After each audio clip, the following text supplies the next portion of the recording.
विधान ने विधि को अपनी पत्नी के रूप में स्वीकार किया।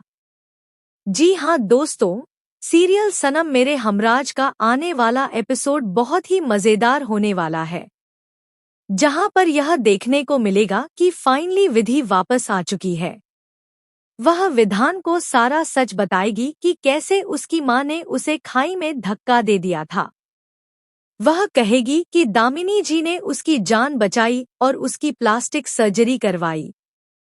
उसका चेहरा पूरी तरह से खराब हो चुका था, जिसकी वजह से उसे चेहरा बदलवाना पड़ा। यही सच विधि विधान को बताएगी।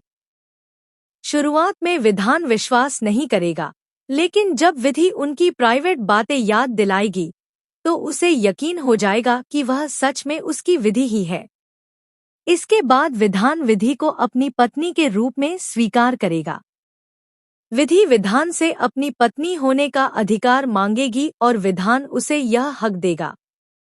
वह उसे गले से लगाएगा और अपनी पत्नी मान लेगा। लेकिन कहानी में आने वाला है बड़ा शॉकिंग ट्विस्ट। विधान विधि को तो स्वीकार करेगा, लेकिन अपनी असली मां दामिनी को मानने से इनकार कर देगा। अब विधि सरोज का सच विधान को बताएगी। तो क्या विधान अपनी सौतेली मां सरोज को एक्सपोज करके घर से बाहर निकालेगा? यह देखना काफी इंटरेस्टिंग होगा। आपको विधि और विधान की जोड़ी कैसी लगती है, कमेंट में जरूर बताइए। साथ ही टेलीविजन से जुड़ी लेटेस्ट अपडेट्स के लिए जुड़े रहिए। क्या आप चाहेंगे कि मैं इस स्क्रिप्ट को थोड़ा संक्षिप्त और प्रमोशनल स्टाइल में भी बना दूं?